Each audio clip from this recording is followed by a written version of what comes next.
Girls, children of all ages, I mean every age, from here to there and all sorts in between. Jamie Muir, All Sorts, King Crimson, 1972. Been there, did there, saw the concert. Robert Fripp, Superior. Bill Bruford, Superior. Ladies and gentlemen, boys and girls, children of all ages. See how I meant that? Welcome to BZ's Berserk Bobcat Saloon radio show. Live and direct right here from the SHR Nof, Idaho studio, singular.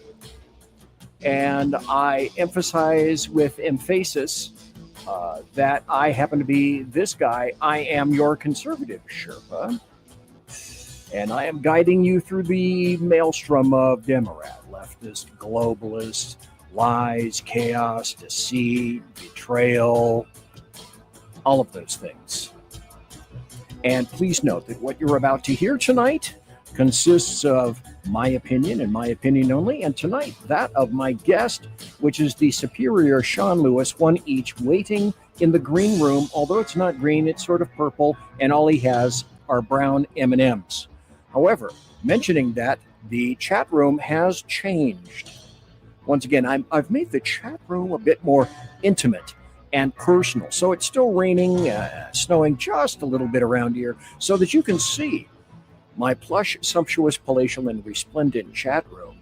I mean, look at this thing. Who wouldn't want to sit there and look out that window at the snow and the wonderful stone and brick that's there?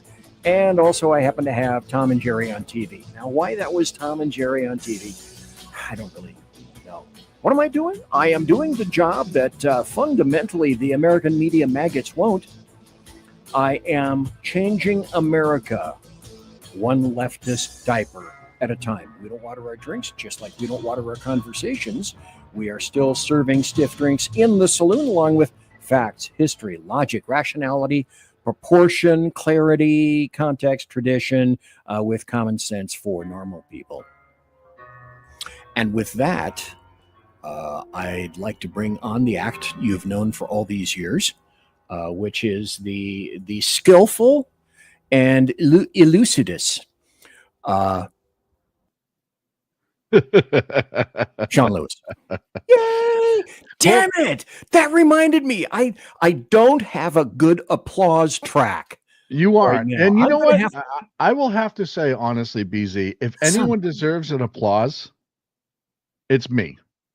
That's my point. Here, I'll play what I have, and you give me a thumbs up or a thumbs down. I know what you're gonna do. I mean, because this is so sucky. First, let me see if I can. I play it so infrequently that I'm not even sure that I can find it, and I can't. I can find this, and I can find this.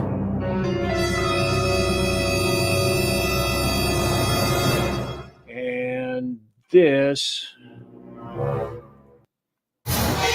Ooh, not bad. And of course, and my favorite. That reminds me of the meme that you see of the cat, where the cat's eyes are about that wide. That's Demi anytime I move any speed faster than a sloth. Son of a biscuit eater. I haven't played this in so long. I am actually having difficulty finding the applause. Well, maybe on a break I'll find the applause or something like that. Hey, this is something interesting. We were talking about this before the show, and folks, you can see us on a literal plethora of places, but also on YouTube. And we were noticing that, well, you noticed something. So go ahead, because if there were ever an analytics guy around here, that's you. I was just peeking in the analytics, and I don't do it a lot. Just because, honestly, as a host, it can either make your day or ruin your day really quick. But so I was jumping in tonight. I was just looking at the analytics, and for whatever reason, the last 2 weeks, our numbers have been jumping up. and it's really nice to see. It's really, really enjoyable, I should say. Well, obviously, I'm in chat. You're in chat. The Lost Wanderer is in chat. You can be in chat. Mission Ready Men too. Mission Ready Men is in chat, and am I leaving somebody out? Not yet. Not yet. So if you want to get there, I say also, hey, subscribe to the SHR Media YouTube channel. I mentioned this last time, and we are 53 subscribers short. 52. 52. Oh, we got another one. Yes. That's the past half hour. In the past half hour, we picked up a subscriber because last time I looked, we were at 47. So 47 away. Now we're 48 away, which means we're getting there. So please, if you would subscribe to the SHR Media YouTube channel and subscribe to me on Rumble, that will be a great and wonderful thing. The other thing I discovered is that I now have 100 followers on the Rumble channel. And it should be no shock. I'll tell you what happened about last Tuesday in a moment. But it should be no shock that I am not the smartest knife in the bench. I'm probably stuck to the bench, like sideways. I'm not the numbers guy. I'm not the tech guy. I'm not the crunchy guy. I'm just the fat ancient guy. So Whiskey Dale's in the room. Oh, wow. Okay. Let's look at Yeah, Whiskey Dale. There is the Whiskey Dale, and there is the Mission Ready Men. And if I can find him, there we go. There is the Lost Wanderer. You too, not YouTube. You too can be in the chat room if you want to. And look at this. Sean was kind enough to put, there's the link. Now, if you can focus your X-ray eyes on that, copy that link in your eyes, in your head, and then go over to another screen and put it on that screen, you too can jump into the sumptuous, palatial, and wonderful. You have to understand what happened. So I went into my X account, and because I'm carrying it live through my X as well, and I just threw in the chat room, hey, if you want to join us in chat, go here. So people in my chat could come here. And I forgot that it feeds to your general timeline with chat. So there you go. You see it all. Okay. Was that bad? That's not bad, though, is it? Not bad. No. Not bad at all. And now I don't know if this is true. He does it when he can, and whether he's able to do that tonight, I don't know. But occasionally, he can. Rick Robinson, if he happens to be live streaming this right now, I say thanks to KLR, Rick Robinson at KLRN Radio on X. And he has his own grand show from, let's see, let me make sure I get this right, Tuesday through Thursday at 9 a.m. Pacific, at 11 a.m. Central, and noon Eastern. I think I triumphed in some fashion. So anyway, thanks to KLRN for simulcasting us. And tonight, sadly, there is very little, if anything, to talk about. So I'm going it's true. It's true. I'm scraping the bottom of the barrel. So because of slow news week, as they say, slow news bottom barrel scraping, I'm going to play this. Good morning. Do you like my special patch? It's nicotine mixed with estrogen, and it also gives me Cabbage Patch Kids powers. Yep. Okay. Just remember, as I excise this from the screen, things, and I cannot think of anything other than that in terms of things like that vote. Now, usually what I do at the beginning of the show is... Wait, that's your takeaway is just the voting part? That person exists in public with the rest of us. There's children, animals, fruit that are at risk, couches that are at risk, you name it. Yeah, fruit Yeah. bats that are at risk. I'm going to play one other thing, and then I shipped something over to. I just discovered this on social media, and I haven't put it down on X yet. Let me see if I can find it. This is wonderful. Now I'm going to add to the culture of the show, if you would, right now. Let me see if I can find this. Yeah. Okay. Now listen in. This is great culture, great music, and you can dance to it yourself if you wish, folks. Ah, yes. That's free expression. You know, back in the projects, I think we used to call that the Great Northeast Needle Swan. That's art for art's sake. It's expressive dancing. The problem is it's expressing its life. And its motivation is fentanyl and heroin. Let me stop right here just for a second, because I don't know if you guys noticed, but when this first started, this car right here was driving by.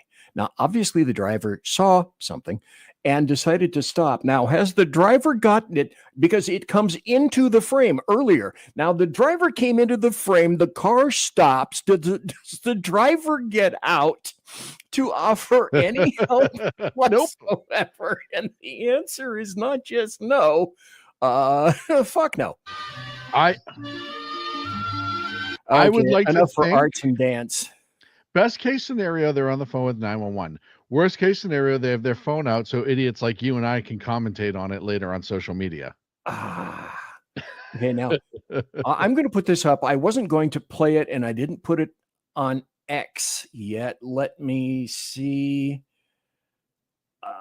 I wrote before I played Meth Lake. What? Lost Wonder asked if that was from Meth Lake instead of Swan Lake. Wait a minute. That's the first of the show. Oh, geez, man. That was awesome. Okay. That got me. That got me good. Lost Wanderers comment. It's from Meth Lake. Okay. All right. I'm going to try to gather myself. Now, Rick Robinson is in fact here. He's in the chat room. So welcome to Rick Robinson, and that's wonderful. And we all had a good laugh at that. Whew. But let me see if I can. What I'm going to play, I'm going to set it up here, and you guys are going to have to tell me if you think this is real or staged. Because at this point, I'm not sure, because this is so over the top, stupid, and racist. I mean, if it's staged, it's made to look like somebody was near the door jam, and they're trying to kind of be covert, but they're not doing a really good job. But this is so over the top. I mean, I'm not saying it couldn't be, that this couldn't have occurred, but you guys are going to have to watch this. And now you are going to have to tell me whether this is real or fake. Fake. Fake. Like I told you, I'm not seeing you. I am not. Take that ridiculous head off if you want to be saying that. Keep recording, baby. Keep recording. I don't care about her recording. I'm telling you. No, that's totally fake. I have the right. His actions are not genuine. And you see what they're trying to intimate, that they're see there's the doorway right there, and they're trying to indicate kind of that they're sort of peeking around the Jimmy Jam, if they actually had a Jimmy Jam. I don't think that's real at all. And I have to say, I'm not convinced. I remain unconvinced on that. I think that's three actors trying to be funny online and cause a little controversy, which is what social media people do. Well, yeah, that's true. I mean, that's all those TikTokers. And I mean, look, we try to address controversy, and I'm not saying that we don't sometimes stir the pot, because we absolutely do. Oh, but all those TikTokers, social medias, they get 30 seconds to a minute and a half, they don't have to explain a story. They don't have to do any of that. They just post that clip and they walk away.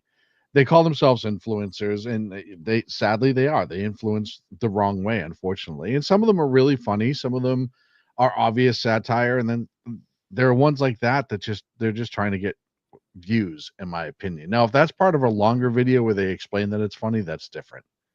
No, that wasn't anything like that. I want to bring this in just for a second. This is our national debt clock. We are at 36 trillion. $738 billion. Yeah, is that all? Yeah. Pocket change. And then I also like to remind everybody, you can go to Doge. It's doge.gov, and you could see the savings. 155 billion saved. Now, this is interesting. For whatever reason, I remember this from last week, maybe week before. Over on the right, it says amount saved per taxpayer was about $1,300. Now, why it has gone down to $962.73, I am uncertain. Lawsuits. But I'm not. I guess I shouldn't be shocked, and I shouldn't be surprised. It's just sad when you have so many elements that are attempting to block people who are trying to save the American tax dollar, the American taxpayer, a couple of bucks. And it just, none of this makes sense to me. Let me sum up this week perfectly for you. Okay. Or this kind of, what's the word I'm looking for? This general emotion. They will support a spousal abusing illegal immigrant who's a gang member, but they will not support saving American taxpayer money. That sums it up. That's the entire atmosphere the left is living in right now. I think that went down because I don't think they're counting any case that's in litigation. And as we know, using taxpayer dollars, they're filing lawsuits on every single thing that they try to cut, which is even more infuriating that they're using tax dollars to do that. It's not private groups. It's the groups within government, within those agencies that are trying to sue. And what they're doing is using taxpayer dollars to sue you to spend more taxpayer dollars. And when I say sue you, I do mean you and I, because we are the American people. That's who the government represents right now. So when they file a lawsuit against the government, they file a lawsuit against you and I, using our tax dollars to oppose saving our tax dollars. And please stop the fucking planet, because I would love to get off for a little bit. It blows my ever-loving mind that they would do this. It's nutty. We're going to go into another story that occurred today in just a moment, but I find Lost Wanderer. That's faker than the Korean girls DMing me on Twitter asking if they love my we can rub wrong time GI. Which actually, though, with the current inflation and with the tariffs, according to what I've heard, is that the Vietnamese ones can only love for medium time now. Okay, number 2. That makes perfect sense.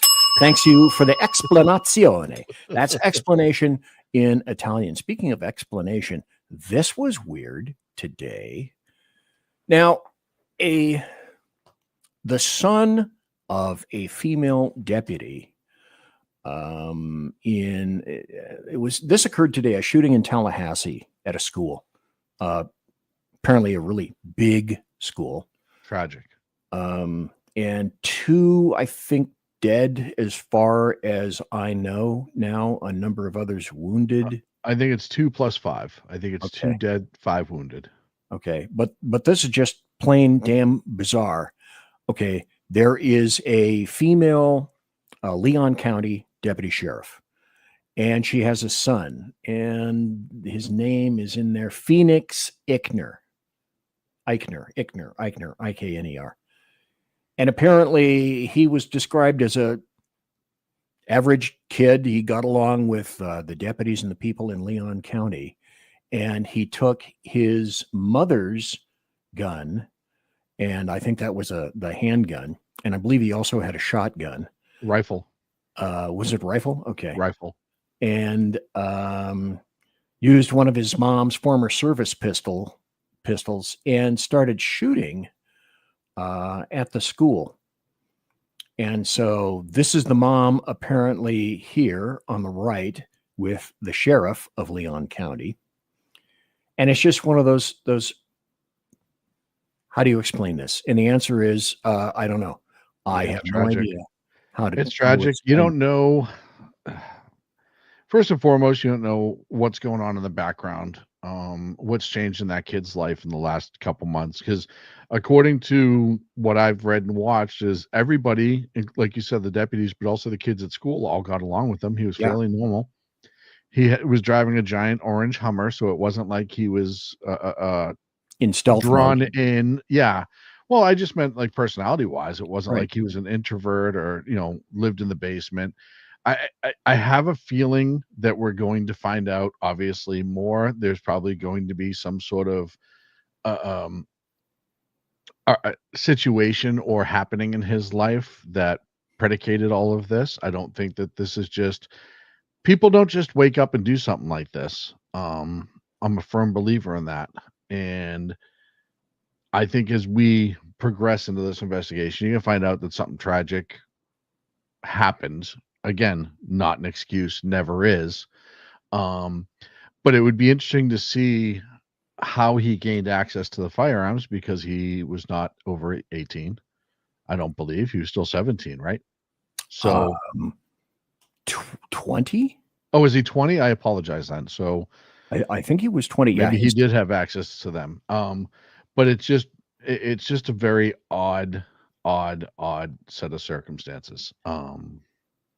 Well, and the other thing that I can't, Whiskey Dale, injecting some humor here.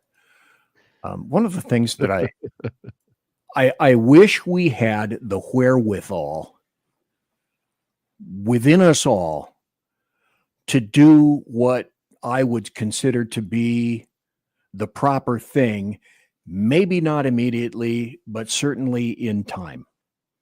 All of these, to my way of thinking, a great deal of these are likely linked.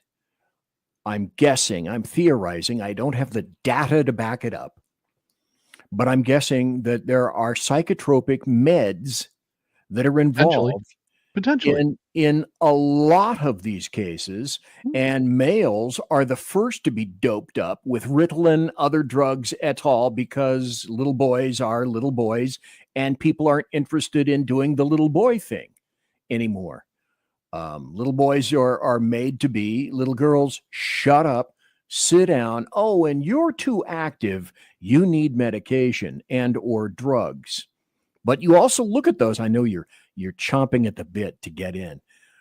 Most of those medications, if not all of them, that I've seen have in the small print, and the small print on the ads too, I might add, something similar to, may cause disassociation, suicidal ideations, mental problems or complications, and they're on every one of those medications. And I know you want to get in here.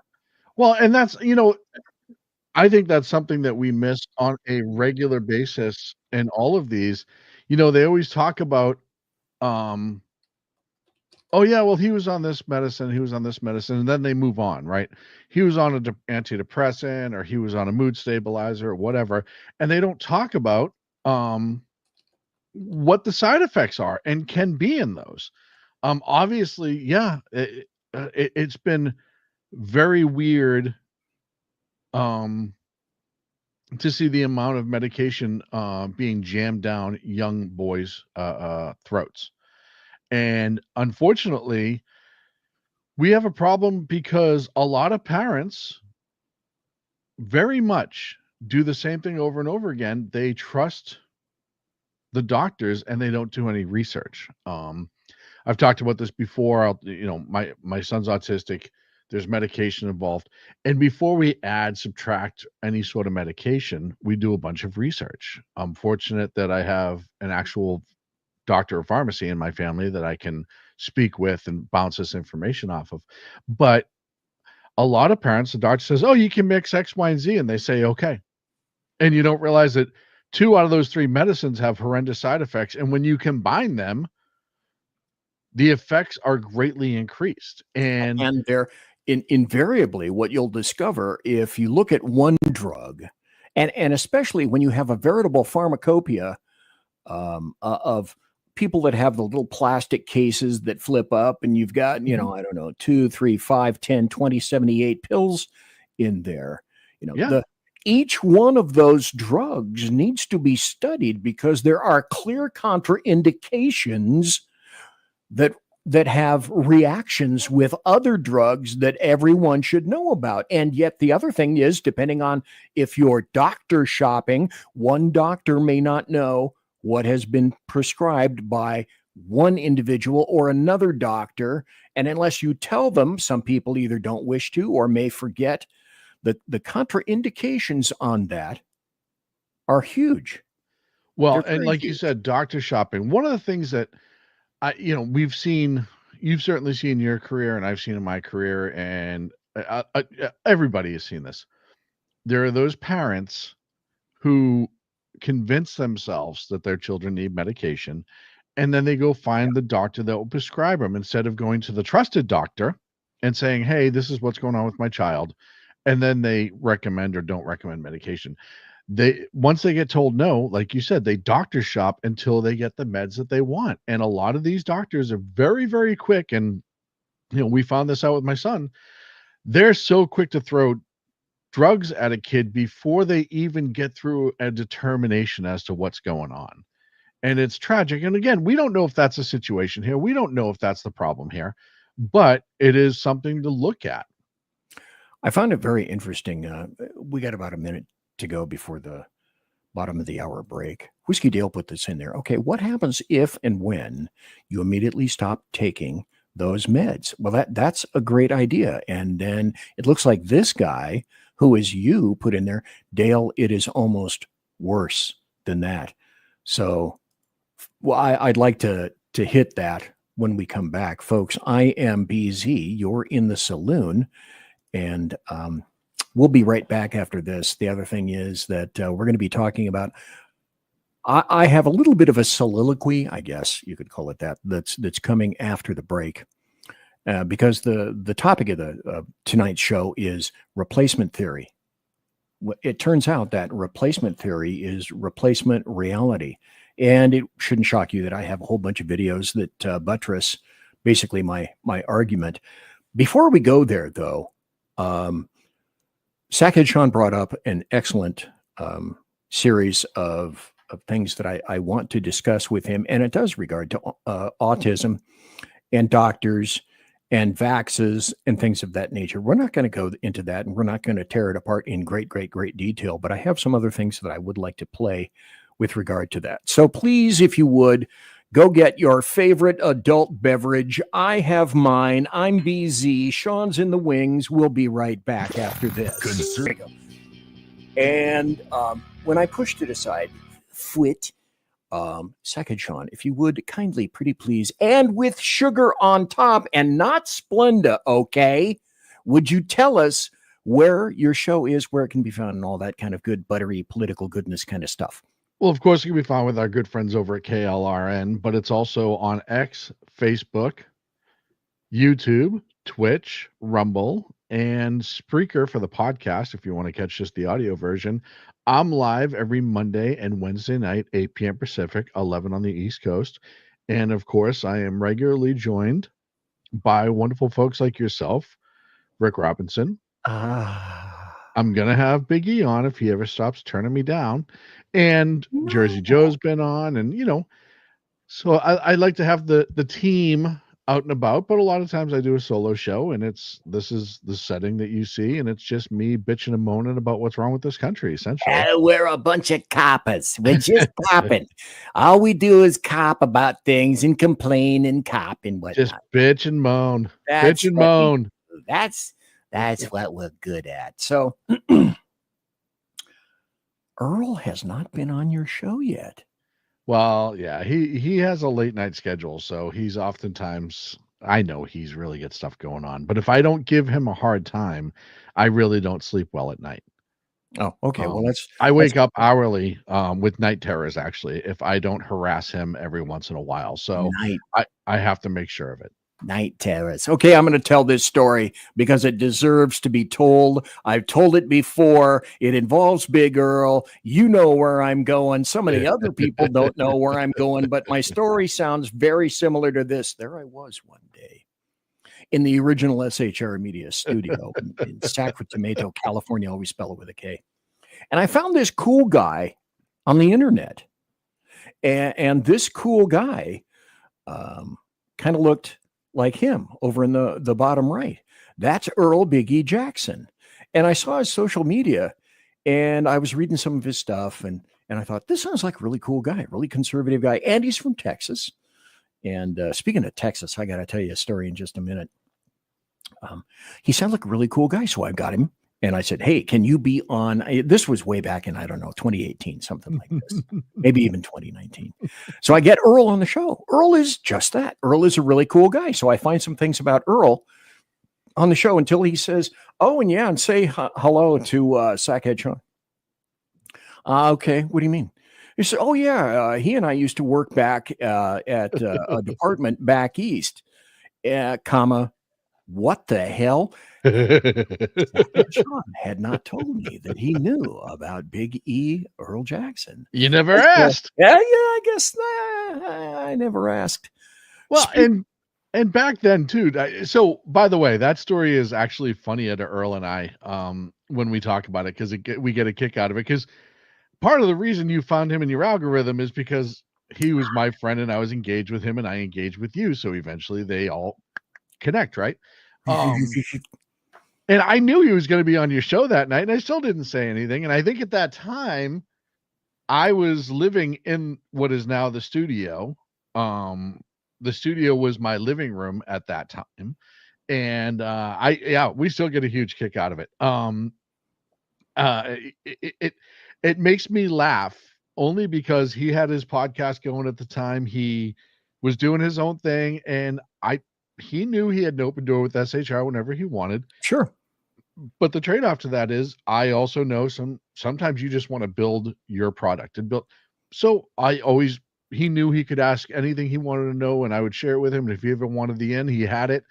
And he's one of my oldest and best friends for years. I mean, going back to 1999, I think 2000, right in that neck of the woods.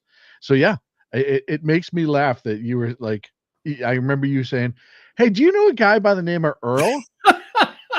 And I started laughing because it's like, well, you never asked. Nobody ever asked. That shit goes both ways. So loose lips sink ships. In terms of, okay, Earl said nothing to me, by the way, of him knowing you, but he had to know that you were here because it was SHR. And so it was like crickets, free to eat on both sides until all of a sudden Earl appears. Cheetah says, Cheetah's in Florida. He's an attorney, current attorney or former attorney. I'm not quite sure which. About 2 hours from where I live, Tallahassee is the state capital, and Florida State University is a major university. They obviously canceled all classes for the remainder of the week. The police force is involved and I guess he ran out of words. Now, like a guy, and that's why I have to be very conservative because I am issued only a certain number of words per day, and Correct. then they conglomerate into the week. And when I approach towards the end of the week, like Thursday is close to the end of the week, I have to really parse my words and be careful because sometimes I will run out. That having been said, let me mention a name to you that just occurred to me 3 days ago, Sean Lewis. Mm-hmm. And I thought, I'm texting down or rolling through my texts. And I thought, I got nothing to lose. So I sent a text to this guy. And it came back about 5 or 6 hours later, maybe even early the next day.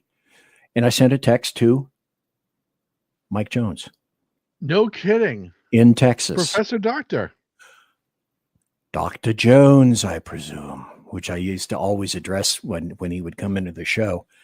And he has been going through some, I believe, I could limit it to say some medical complications. And I have yet to determine whether or not, because I sent him a last text, and I want to see how he's doing. I don't want to push the envelope, but eventually, if he's okay, I would like to get him back on the show. Because if there was one guy, this guy, for those of you who don't know, Michael Jones is a professor. He is a constitutional scholar. He trained in and teaches constitutional classes and has taught them for quite some time. And he was known when he had his own podcast as the Underground Professor. Mm-hmm. And so this guy is smart as a fucking whip. And anytime I had any constitutional issues, I always brought him onto the show. And what I'd like to do, if I can, if he's okay, I have not yet determined that, is have him come on and speak about these black robe leftist anarchist judges that are making these various decisions and proclamations. Anyway, the bottom line is I'm going to continue talking to him. Well, I think his primary focus was it was Constitution history. I think that was his focus when he taught the history of the Constitution, how, from the beginning to modern day, and the changes it's been through, yada, yada, yada, some case law and how it affects. He's an absolutely brilliant guy. Does not very much resembles BZ, just not as full.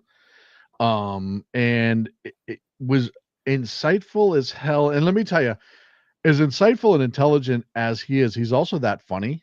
He's got an amazing sense of humor. Oh, yes. When we spent time with him in Vegas, he was a laugh riot. And Goofy doesn't take himself seriously. And it's one of those guys who is so smart and does not take himself at all seriously. Makes him even smarter. Like, you could tell that, at least I always felt sometimes when he was talking direct to me, that he was dumbing things down. So as you would say, a Luddite like me would understand. And myself as well. So anyway, I thought I'd introduce that to you because, this guy is just superior. If I can possibly, if he's okay, if I can get him on the show, you can't help but learn a lot of stuff from him when he speaks. He's just a super guy. Let me throw this up on the stage. This just came out. I don't know if you happen to see it. This is from Shannon Bream from Fox. Breaking. Justice Kagan just denied emergency request from 4 people in the U.S. illegally who are set to be deported. They lost before the Board of Immigration Appeals, and the Ninth Circuit affirmed. Wow. They asserted that they were victims of cartel violence and face explicit death threats. It went apparently in an emergency order up to Justice Kagan, and she said, yeah, okay, received and denied. Now, like me, are you sufficiently shocked? Yes. I didn't see this coming. Yeah, no, from Kagan alone. Well, that has to say that the law in which they were citing as their reason to be able to stay and not be deported was not at all applicable. Look, this isn't because it's the right thing to do or emotions or anything like that, blah, blah, blah, blah. It has to do with, it is so boldly against the petitioners that she had no choice but to say no. That's the only thing I can imagine, is that she just had no choice, because if they bring it to a full session or even the smaller panel, she's going to end up looking like an idiot. So that's the only thing that she was forced to make the decision that she made. I found that very interesting. Yes. That's in that particular case. And since we're here, we are already going in that direction. So let me add this. This is just the news. This site was started by John Solomon. John Solomon, I think, used to write for the Wall Street Journal, became disappointed in the Wall Street Journal, and then stepped out on his own and started Just the News. Now, there are a handful of reporters that I believe these days, John Solomon happens to be one of them, I also listened to Jonathan Turley. Early. Yep. And there are a couple of reporters that I can't think of now immediately because I don't have that capacity in my head, and it's heading towards the end of the week, and I have to watch my words. Deported El Salvadoran at the heart of the court case admitted that he entered U.S. illegally, police reported. Yes. So still, we have Democrats and leftists who are doing their level best to make sure that they are supporting people that they shouldn't be supporting. If I'm not mistaken, SCOTUS already ruled about 2 weeks ago regarding the 1798, or I may have gotten the year wrong, the Yes. Enemies Deportation Act. Yep. And they 1798. affirmed for the Trump administration and said, yes, that holds. And yet Boasberg, Well, and I was going to say, they also said that Boasberg had no authority to rule on said case because it's not a judicial thing to be decided for. It's an executive power, and it has no judicial weighing. So, and the fact that he still tried to find the Trump administration in contempt that I talked about last night, which was comedy in itself. Yeah, these decisions are more and more clear. Look, just like Doge, and the left has lost every lawsuit they filed against Doge. They're losing all of these cases when it gets to the appropriate level. And Whiskey Dill said, "Wow, Kagan covers the 9th district. There's a match made in hell." No, that was intentional. There's a reason Kagan covers the 9th district, is because they want her to affirm things like this to hope cases go away and they don't ask for the full SCOTUS hearing, or it doesn't reach a full SCOTUS hearing. And this is another one of those cases. Just see, Whiskey Tales, I just put his comment up here. Kagan covers the 9th district. Well, there's a match made in hell. Well, and you say that, Dale, but remember Trump's last time in office, he stuffed a lot of conservative judges into the 9th. Not all of them, and certainly not certainly not SCOTUS. Right, certainly not SCOTUS, but he did get a lot more. So the 9th isn't as 9th as it used to be. The 1st there in DC is the worst now. Is it the 1st or the 4th? 4th's New York. I think 1st is DC. There was a stat in the 80s and the 90s, especially the 90s, when I was in detectives, a whole bunch of different places. And that is that at that time, when I was in detectives, 90s, early 2000s, the 9th Circuit was the most overturned court in the United States of America. They had at one time, they had a 95 percentile turnover rate when appealed to other various courts.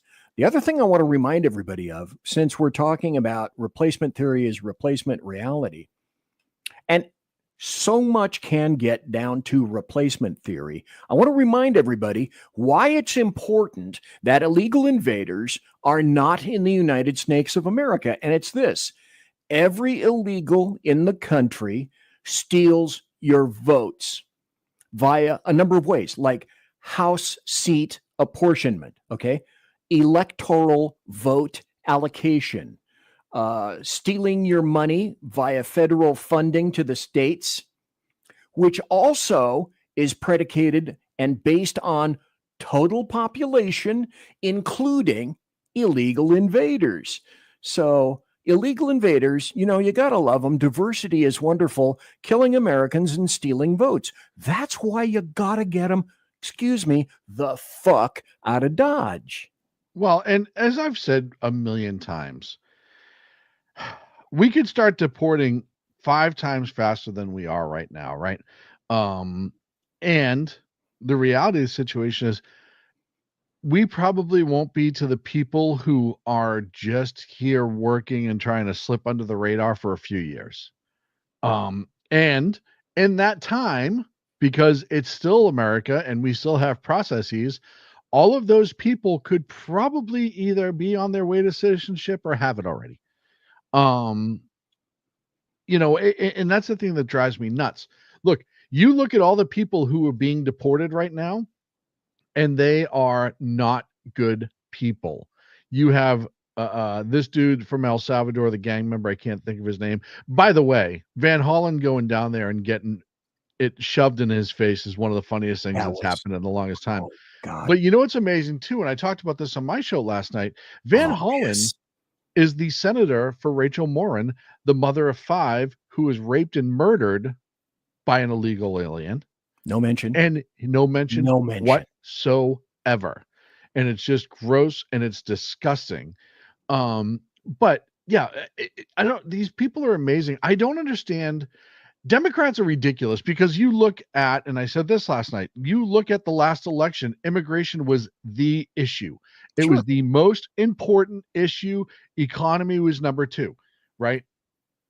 And they are still bucking this this immigration trend that's going on, where we have 1, 2, 3 people who sneak across the border a day now. We're getting rid of drug dealers, murderers, rapists, gang members, all of the dredge of society that you don't want out walking around, and they don't need to be here in our country, adding to the problems that we already have. And then the left's argument is, and I don't understand how anybody can even get behind this. One of their biggest arguments is, how do you who's going to not pick get- your who's going to pick your fruits and vegetables if you kick all these people out? And people aren't freaking out about that statement. It's the most insane thing. The most racist thing said by racists who happen to themselves be, air quotes, minorities. Oh, I'll tell you, the amount of white saviorism on the left is absolutely insane. These people are absolute psychopaths. Absolute psychopaths. I saw a thing on TikTok. I wish I sent it to you to play tonight, and I don't have it up right now. It is a woman who says, if you're from a blue state and you're driving through a red state and law enforcement stops you, here's how you need to act so you don't get in trouble. As if the average cop gives a shit. It is blowing my absolute mind how far into the dredges of insanity they are going. And it really goes to show you, A, why the Democrats have a 20% approval rating, because only 20% of this country thinks like that. But B, how desperate they are to try to regain power. They are literally throwing as much shit against the wall and hoping anything sticks at this point. It's 21%. They are always on the wrong side. I'll make mention of it a little bit later. They're on the wrong side of 8911, and I will be illustrating that in just a moment, probably after the break. What do we got? About 5 more minutes before the top of the hour break. The dude that you were talking about is this guy named Kilmer Garcia, and I'm going to throw this up. I subscribe, if you're on X, Twitter, I highly recommend going to Libs of TikTok. They've got some really good stuff. Yeah, they're great on their site. She's great, I should say. Oh yeah, it is a she, and she was outed. She was doxxed, and then oddly enough managed to redox someone else, which also I think that in and of itself deserved a little bit of one of those. But she wrote, new documents released by the DOJ say police validated that Kilmer Garcia was an active member of the MS-13 gang and admitted to being in the country. And as if you didn't want a document, for example, here's a document which you can, when you look at the show later, you can stop it and pause it and read it in depth. Here's another document. And so go ahead and read that when you have the leisure. And then the other thing is, this is the guy, smiling, of course. He's just a wonderful family man with kids. Oh, there's the restraining order. Is that the restraining order or is that the gang validation? That's the gang validation form. Yep. And so what occurred on this is, okay, so he was validated by ICE. He was validated by El Salvador. He was validated essentially by MS-13 itself. He was validated by 2 police departments and validated by he was validated in courts. Mm-hmm. He was told that he had to surrender and he had to exit stage left, which he failed to do. And so there is no way that this guy, oh, hey, let me open this while I'm still thinking about it. Thanks for sending me that in the private chat. God, now I lost my train of thought. It derailed, which is not shocking, but there is no way that there's no way he isn't what he's said to be. And you have to use the words alleged. He's alleged this and alleged that. And I can tell you quite frankly what I believe the bottom line is going to be. And again, you discussed this on your show. Monday is going to be a very interesting day in terms of Boasberg has demanded that the federal government step into his courtroom, and they're going to have a tete-a-tete. But I can tell you the bottom line on all of this is going to be there's no way that you're going to get Bukele, who is the president of El Salvador, who has cleaned up that country, shockingly, where they were at one point the murder capital, not just of South America or Central America. They were the murder capital of the planet. Even at that time, my alien invader friends from Zephron would buzz by the earth, look down and say, fuck it, we're not getting anywhere near El Salvador. That place is dangerous. And Bukele is going to tell each one of these guys, if he has to tell them singly or in a line, you can fuck right off. This is an El Salvador citizen, and he's staying right where he is. And these black-robed judicial leftist anarchists are going to demand from the federal government, and if you have a demand in one hand and a pile of shit in the other and you put them together, you still have shit. Yep. This guy isn't going anywhere. Nope. And sometime, somewhere, all these people who are standing up for him, and you look at everything that he has done and everything that he is, he's what I used to call Aflac back in the day. He looks like a duck, walks like a duck, quacks like a duck. He's a motherfucking duck. Everything about him is he is an illegal gang member with violent tendencies who should have been deported long ago. And now that they do it now, I love how they act like time somehow changes the law. Like, well, he's been here for a long time. I've seen that argument too. Oh, yeah. Oh, King's X, he's fine. Right. So does that mean all these serial killers who haven't killed for years and have gotten away and we just haven't caught up to them yet, they shouldn't be charged and go to jail? Like, cut this shit with that. You cannot be in this country today on a worse hill upon which to die. No, I just don't get how anybody Van Hollen going down there. And it's funny because he left the day all the stuff really started to come out about him. And I was like, this dude is on a plane as all this facts are starting to come out. And DHS released it. ICE released it. You had Department of Justice released the gang information. You had AG Bondi release stuff. Oh, yeah. And how much validation do you need? It's because we say it. We're leftists, and if we say he isn't, well, by God, he isn't. How much do you think his internists, his cohorts back in his office were trying to blow up his phone with text messages while he was on the plane to El Salvador going, whoa, whoa, whoa, whoa, whoa, turn the plane around. We don't want to get into this. And he was already balls deep and couldn't get out of it. There were two memes that I saw. I'm going to show these two on an overlay, and then we're going to take a break. This one I thought was wonderful, so I have to put this up. Chris Van Hollen, Senator, Maryland, and the senator for the mother who lost her child. And so he's smoothing and grooving with the El Salvador tone. And then there's the Bulls hat. Oh, yeah. Yeah.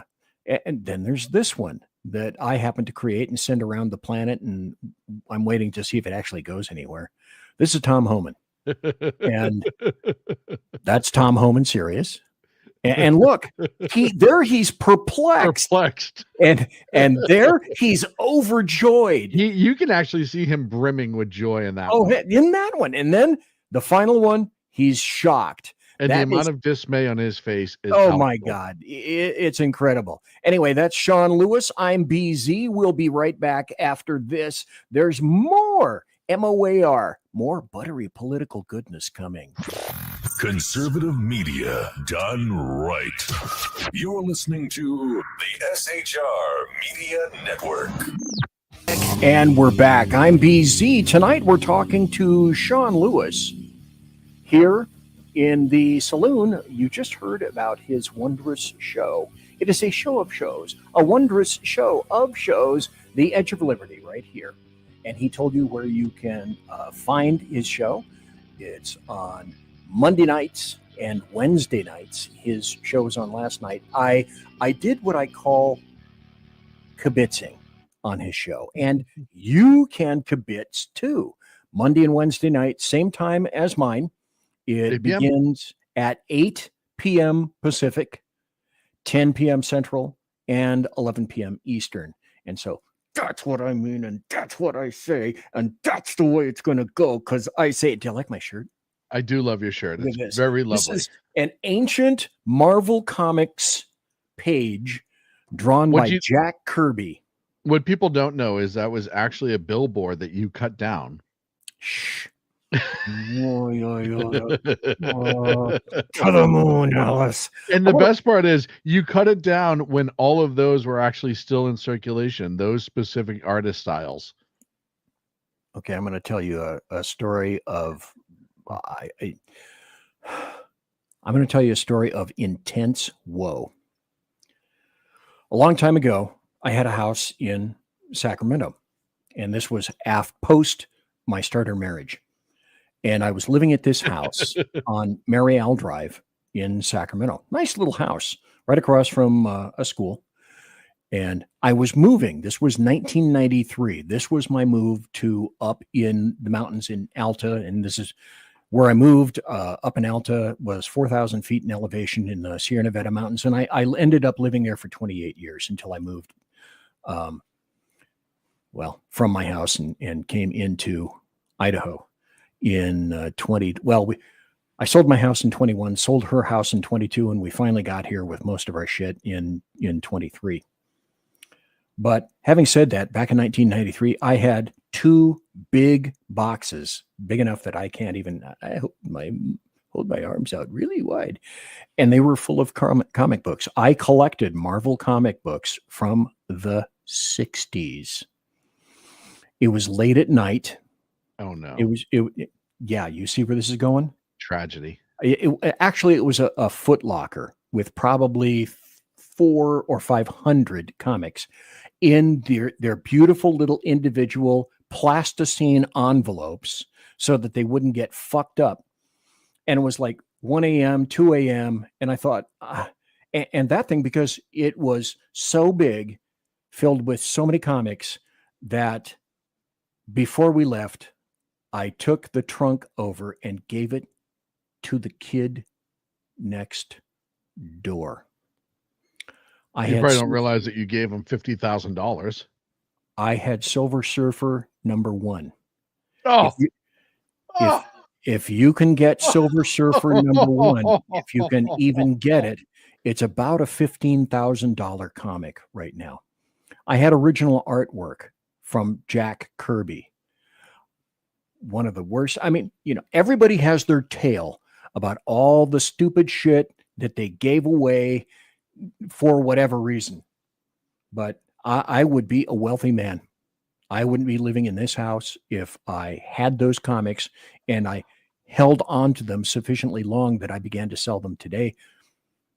It's like trying to sell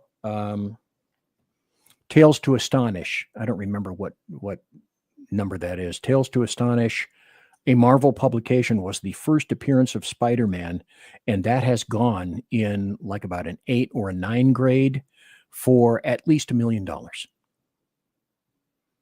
Nicolas Cage had one copy of that stolen from his I remember that. Yep. And he had that issue. I don't remember if it was ever recovered. Speaking of recovered, the chat tonight is about replacement theory is replacement reality. Now I'm going to start this. This is 11 minutes, but there's a particular point in this by Jesse Waters that I want to see if I can get up to. I thought during the break, okay, well, I can just scroll ahead. No, I can't, because, I wouldn't be able to do that. So I'm going to have to start. Spanish class is in this. session. Let me see. Break the gang. I do intend to go to El Yeah. Legally worded. Okay. It's like when American Dream. American dream. Okay. Salvadorian mega prison. Well, what is Here the we go. American dream? Listen carefully. Kilmore breaks into the country, gets pulled over all the time, skips every hearing, associates with high-ranking gangsters, gets his whole arm tatted up, gets an American woman pregnant, doesn't propose, only marries her after he gets arrested because his lawyers say it would look better to have roots in the community. Jesus. A judge holds him and says he's a flight risk and a danger to the community. And a confidential informant tells the cops, the gang unit, that he's MS-13. And then a second judge upholds that he's MS-13. But CNN says he's just a Bulls fan. Right. According to court documents, Garcia and 3 other men were arrested in 2019. He was asked if he was a gang member. He said no. Garcia had been deemed a gang member by the Prince George's County Police Department in part because he was at the time wearing a Chicago Bulls hat and a hoodie. Garcia's a Bulls fan, but he's from El Salvador, and he lives in Maryland, not Chicago. The Bulls lost 60 games in 2019, so why the hat? Can Garcia name anyone on the team? Anyone on any Bulls team besides Jordan? Everyone from El Salvador knows what it means when you wear a Bulls hat. It means you're MS-13. When you're in Compton. Okay, let me stop here just for a second. I don't remember on whose show it was, and it might have been replay on, say, Newsmax or something like that, where the people, I believe it was on CNN, were ridiculing, oh, a hat, and what we call those were indices. Those are indices of membership in various gangs, and they're ridiculed. Oh, the hat. It's not just the one thing. No. So when you're validating a gang member, obviously known associates who gang tattoos, clothing style, hanging a rag, a hat, tattoo, piercings in certain places depending on the gang. All of these things, it becomes a totality of those things and consistency of those things in order to validate somebody as a gang member. And it is a process that's been going on for years. It's accepted by courts that it's almost like after you make a drunken public arrest for 50 times, eventually the court stipulates that you can articulate intoxication in a human being. Right? It just becomes stipulated. There's no argument. There's no, they know that officer has made enough of these arrests. They've been in court enough articulating signs of intoxication. Even the defense say, no, we stipulate. He's an expert, blah, blah, blah, blah. The same thing happens with gang validation. Well, that's true. And what it also happens with in every jail, in every prison, take every picture. There is what is called a classification unit. And in these classification units, their job is to sit down with each and every individual that comes into that jail, comes into that prison, ICE included, federal, state, city, whatever. And they sit down, and in terms of, they do a classification interview to make sure that they don't wrongly locate members of competing or violent gangs in the same area or the same unit, because they have had the shit historically sued out of them for not having a classification unit. And a lot of these guys, when they get into those classifications, they will claim immediately, yes, I'm part of this gang. Don't put me with those people. Keep me away from that, yada, yada, yada. Exactly, because they don't want to be mixed or mistaken with someone else. And so all of this stuff was, oh, there's no validation. He's just a good little, I want to get through to everybody to make sure that you understand that this isn't just bullshit.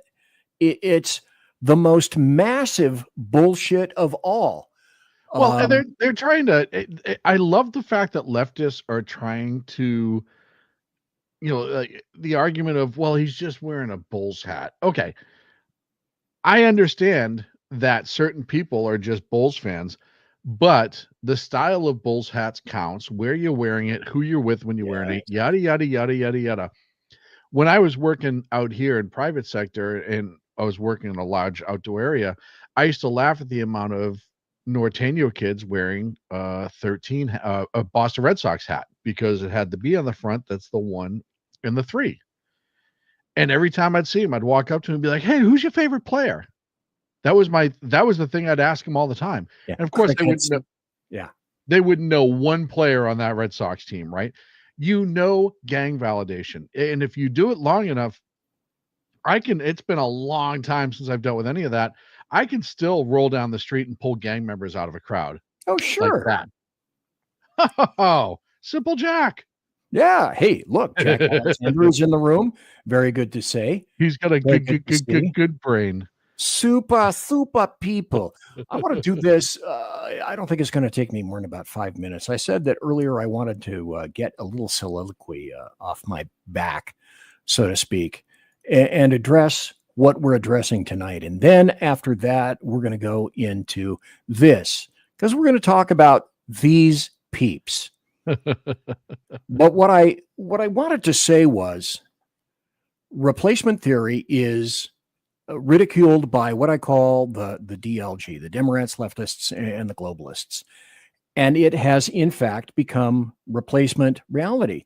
And it's utilized by those elements, those DLG elements, as proof that any mention of replacement theory, is simply, it labels its disseminator another Mark I, Model 1 white Racist. supremacist. Yep. Okay.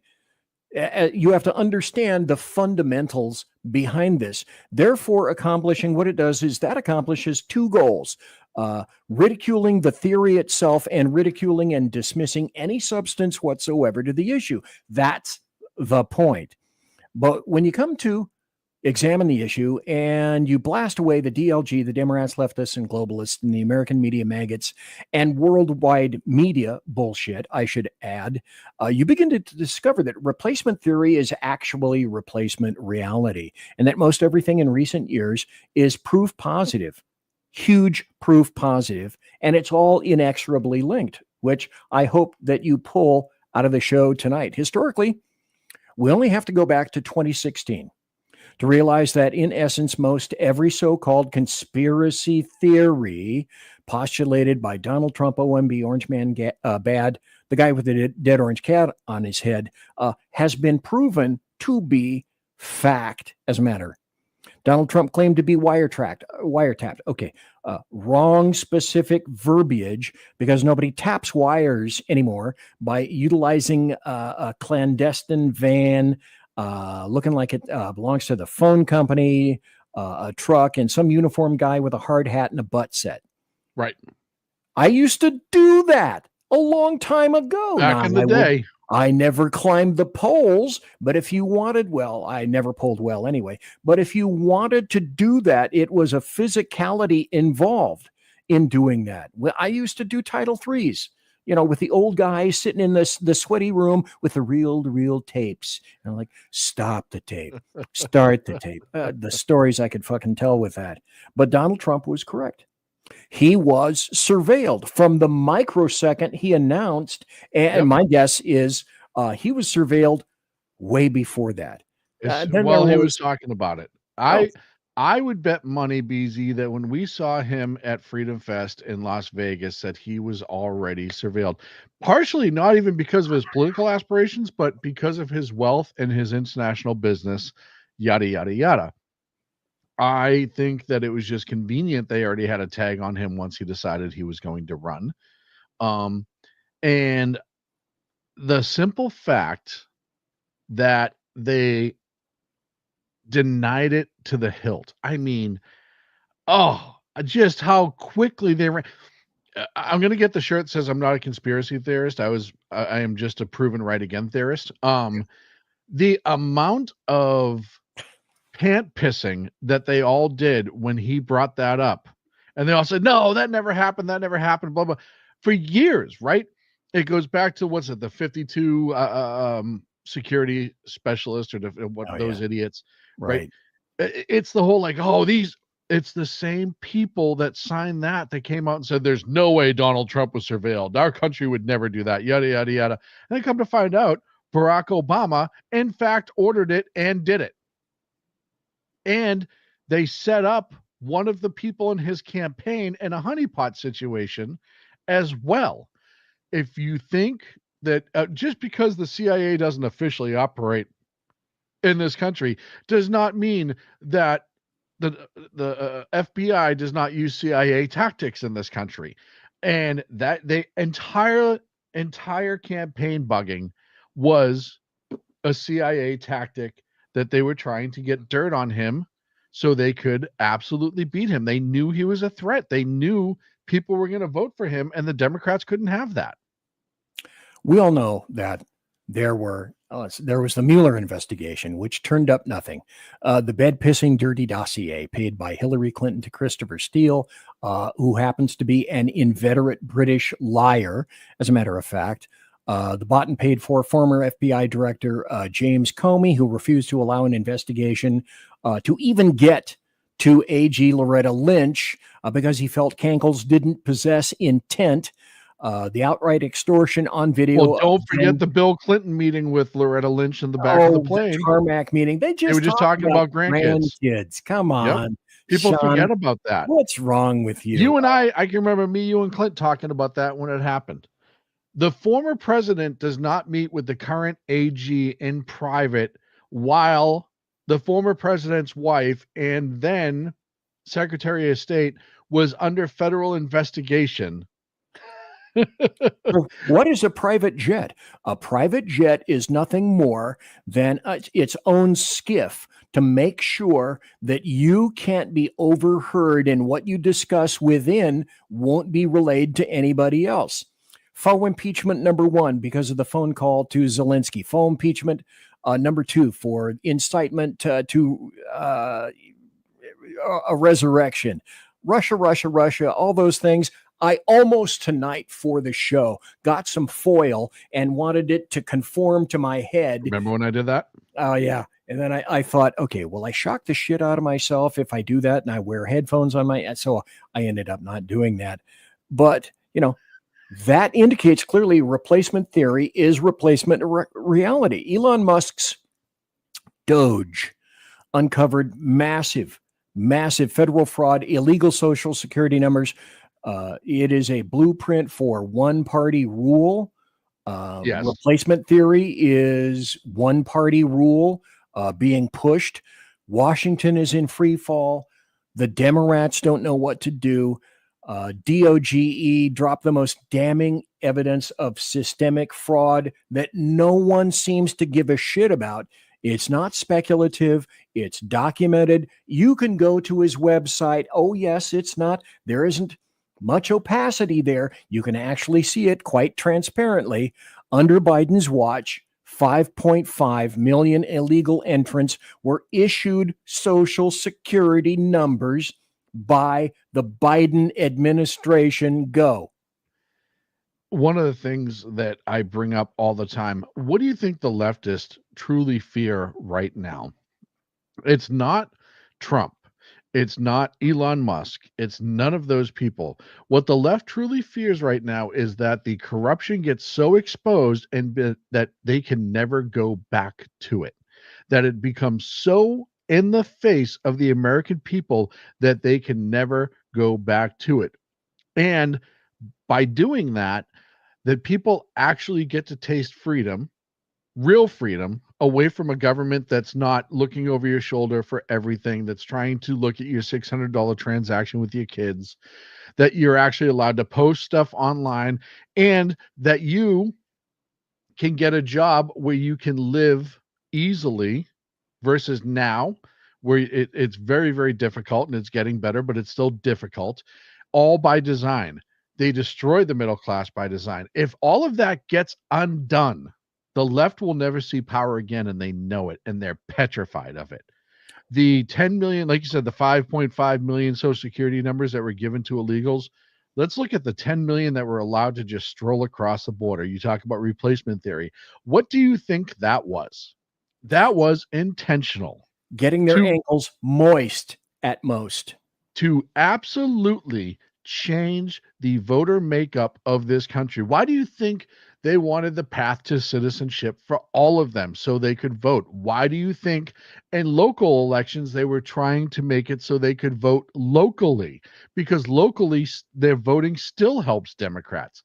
All of these things are by design. It's not by accident. They didn't fall ass backwards into all of this. This has been going on for years and years. And you look at, we talked about it on my show the other night, another side effect of Doge that is wonderful.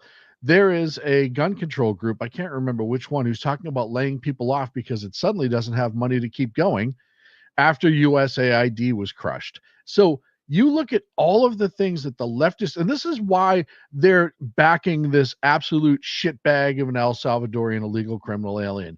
This is why they're running down and filing lawsuits every chance they can against this government. They don't want you to see the truth, and they're trying to stop it at every fucking turn.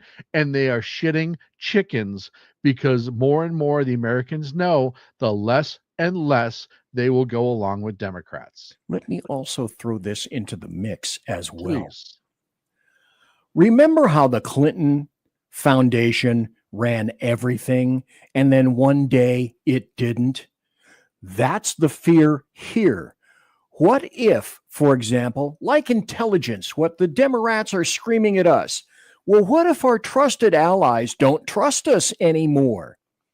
Well, what if the situation is such that all the people that are trying to undercut the United States of America and undermine and get these big deals, if this shit continues to be revealed, the people that are doing the contributions and the undermining don't have confidence in the ability of their money to do anything, and then that gets cut off.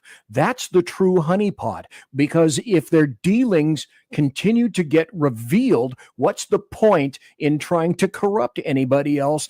That money is lost. Plus, like I said, 1.3 million illegal aliens on Medicaid funded by the taxpayers. Now, this was no bureaucratic oversight. It was a deliberate operation designed to reshape the American electorate and solidify a one-party regime. That is the final end game of all of this. And also remember, because of Obamacare, all of these states, California has, I forget what the California version of Medicare is. That's all paid for by Medicare. It's facilitated at the local level, but it's paid for Medi-Cal, and it's actually changed names now too. I forget what it is, but that's still paid for by Medicare. So even though it's not federal Medicare, those state programs are still funded, which is why the Newsom administration in California is asking for an extra $2.5 billion to pay for the illegals that were on whatever Medi-Cal is now. Well, the other thing is, Doge is getting into all these hidden little contracts, and all of these hidden little contracts, they all add up. Yes. And everything is buried in such a clandestine and Machiavellian and twisted fashion, obviously, purposely, as to make sure that this shit isn't discovered. So all these hidden contracts, these massive sudden real estate acquisitions, the inflated payouts, tied to a growing network of partisan NGOs. NGOs are the death of America. They are always with a purpose, a philosophical and agendized purpose to make sure that it's all leftist oriented. That's where all this money is go. Yes. Elon Musk said something similar to the biggest scam ever is funneling federal money into thousands of leftist NGOs with no oversight. And that's the continuous link in all of this, is there is little, if any, oversight on any of it. It's gone, it's done, it's gone, and you won't never be see it seeing it again, except that now Doge is talking about what they're calling clawbacks. And if the little weasels weren't screaming, they're certainly screaming now. All these bureaucrats went and absolutely enriched themselves. They embiggened their wallet. The nonprofits became political arms of all look- of that stuff. And the American public not only getting shaken down for all that, they were left in the dark, and they were footing the bill to be subverted. Prime example for the NGOs that are out of control. California, look at all the homeless NGOs where everybody who works at that NGOs suddenly became rich and homelessness hasn't changed. $20 billion or more that the states dumped into homelessness over the last few years. Nothing's been solved, but all of these people who are running these NGOs really made out like bandits. And isn't that what's important? Isn't that what taxpayer wants, is to pay these people more money? Sure, that's exactly what they want. But the other thing is, okay, then you have to ask yourself, if all of this money is being funneled to the homeless, and there isn't one city or town that isn't affected by the homeless in some fashion, in the state of California, always spell it with a K, that goes into all of the pockets and gets very little of the people there, yet it's sufficient to be able to push as many people homeless into the state of California. California in and of itself, always spell it with a K, if you would please, has a third of the nation's homeless just in that state.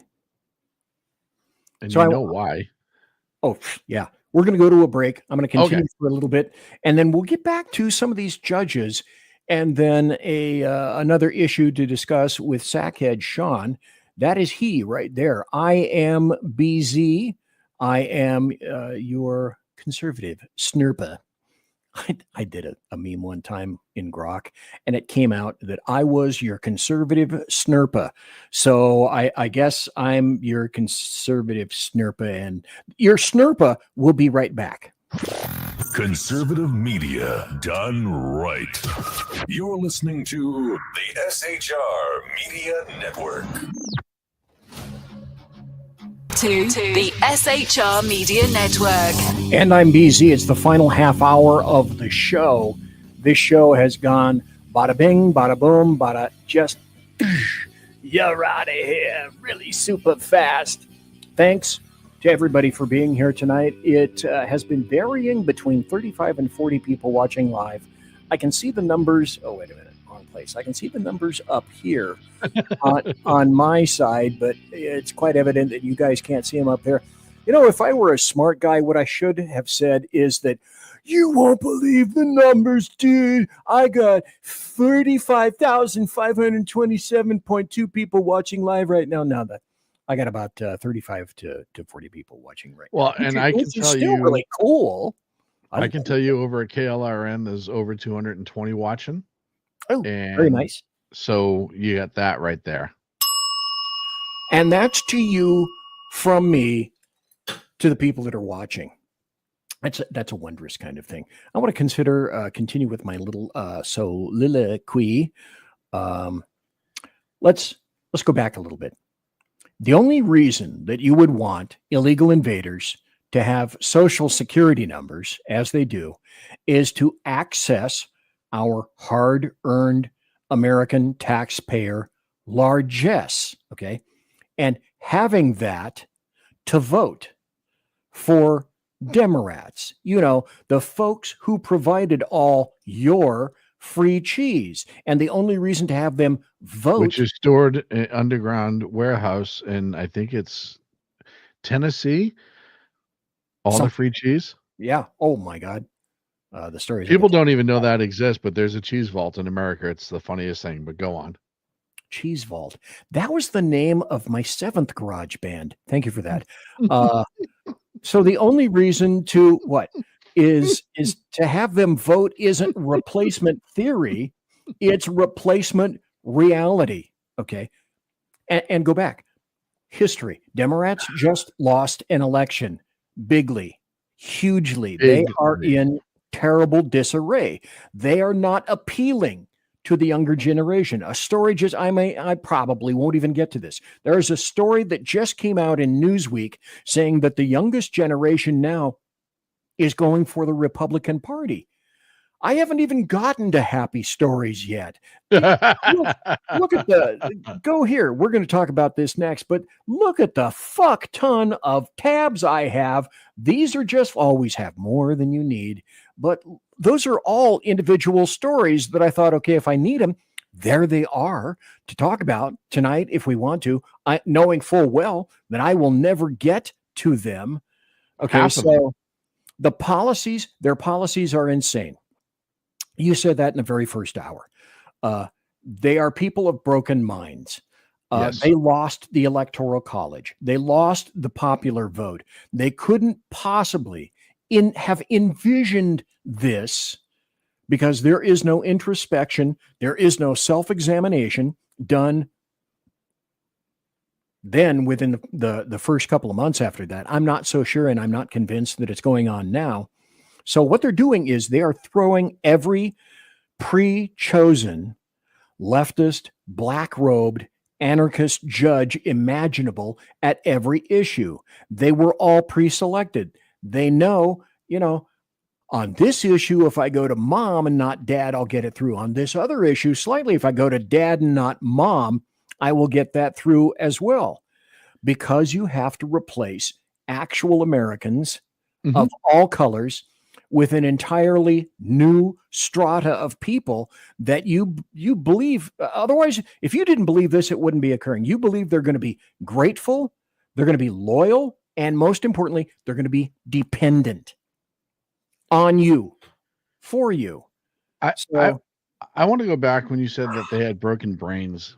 Only their followers' brains are broken, and the leftists prey on that. The leaders of that party, their brains aren't broken. They're just evil. What they desire is evil and anti-American. It goes against everything we believe in, and it will absolutely destroy our country, which is what they want. They want us. They think we've had it too good for too long. They believe, like you said, they're globalists. They believe in the one world order. They believe that because they're convinced that if that happens, they will be running the show, right? Just because they're Americans. It is horrific. It is gross, but the brainwashing that they've done on the weak-minded in this country is unfreaking believable. So the brains that are broken are the 25 to 30% that support them. But the leadership, their brains aren't broken. They know damn well what they're doing. Jack Alexander, and I'm going to be responding to him here in a moment. Jack Alexander says, my old band names were the Whistling, Anti-Sue Slip in the Tongue, and Buster Hyman and the Penetrators. Those, I don't know, those seem like awfully long names to me. They're really, really long. And Jack has proven that he has, in fact, a potty licentious mouse. Mouth. Well, he's actually got a mouse too. That's the same way. You weren't wrong. He keeps it in a little box. That's true. Let's go to this. This is from Breitbart. Judge who blocked Trump from freezing the EPA energy funds is a former Democrat activist. That's what all of these units are. And there's no time to read the article or go into any of that stuff in any detail whatsoever. I'm going to put this up too. For those of you who want to track Nancy Pelosi, and you, sir, may have given me, I think I listened to your show either last night or maybe it was Monday, I'm not sure, but you said something about, look, and there is a Nancy Pelosi tracker. Yes. Well, by God, there's a fucking Nancy Pelosi tracker, Democrat House, California, net worth. Can't imagine how she got here. Net worth.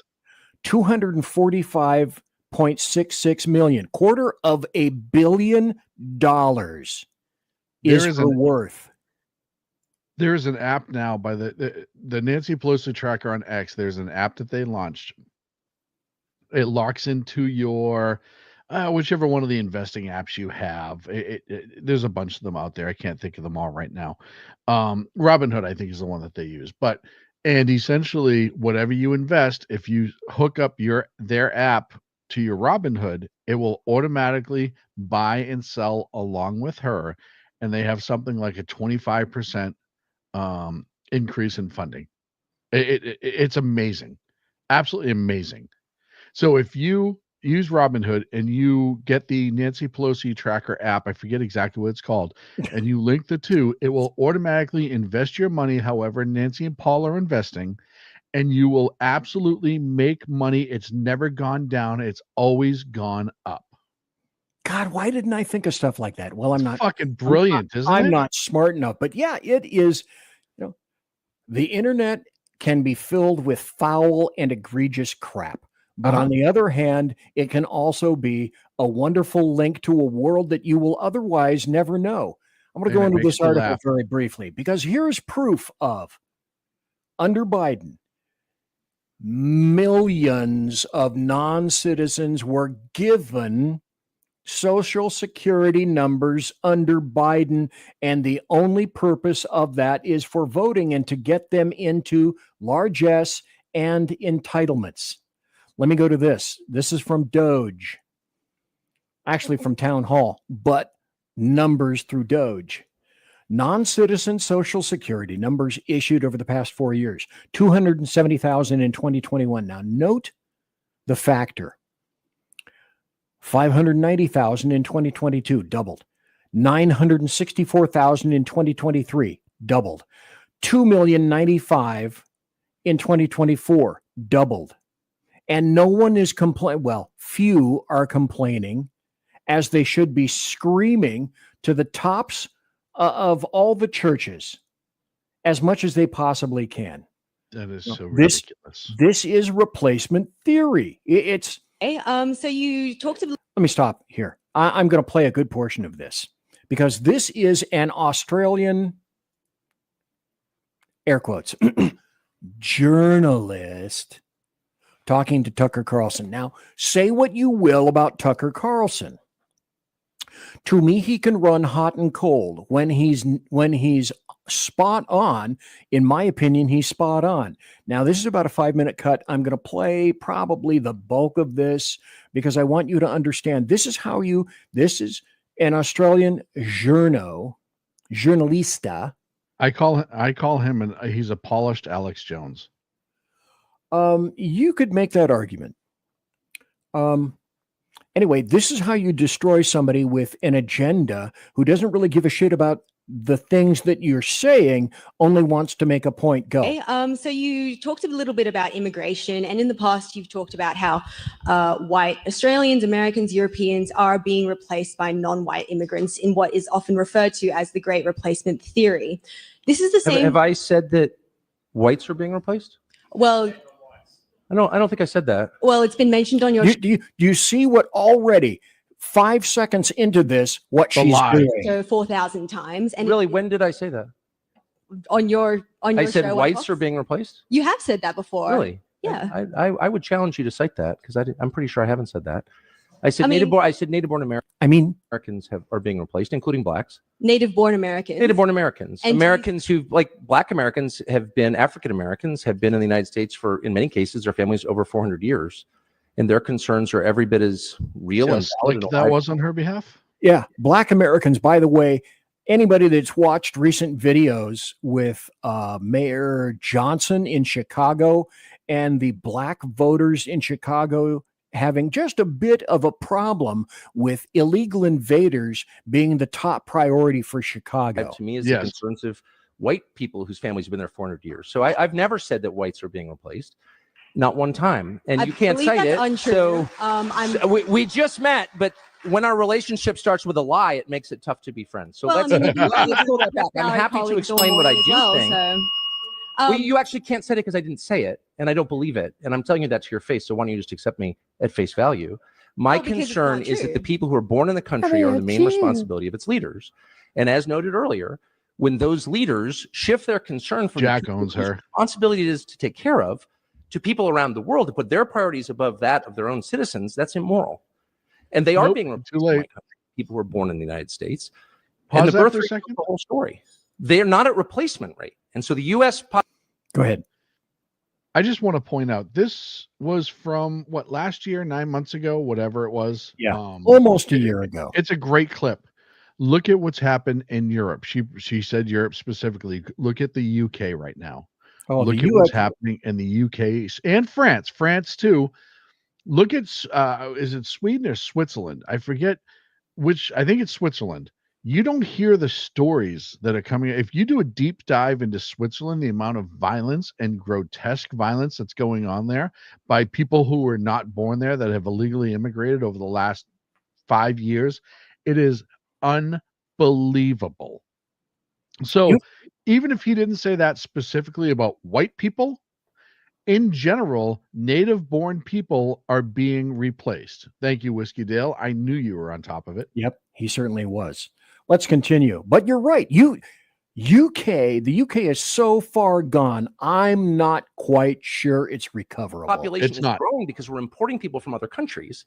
And my view is that happy people have children, and a functioning economy allows them to do that. And we don't have that. And so you need to fix the economy and fix the culture and make it so that people who want to have kids can. You don't just go for the quick sugar fix of importing new people. Like, that's my position. And if you think that's racist, that's your problem. I never called you a racist. But of course you are suggesting. Yes. And I must say, one of the reasons people It's don't a veiled like comment, but it's still in the there. media is that you never say exactly what you mean. Your slurs are all by implication, and you're about to tell me the great. Of course you are suggesting. And Okay, go ahead. You had a point. No, I was just saying, and he's addressing this now. I've seen this and I knew he was going to, but that is exactly what they do. They just intimate it every single way that they can, and they never use the word. So you can never say, well, you called me a racist when I've said nothing. No. They absolutely call you a racist. They just use so many more words when they say it. And as Whiskey Dale points out below, Sweden and Norway are in trouble. Yep. Because they went out. They are, well, Angela Merkel in Germany, the ultimate Gaup herself, guilty, overeducated white person, going back to her German guilt from World War II in Dachau. She brought in tons of Syrians, which diluted and ruined Europe.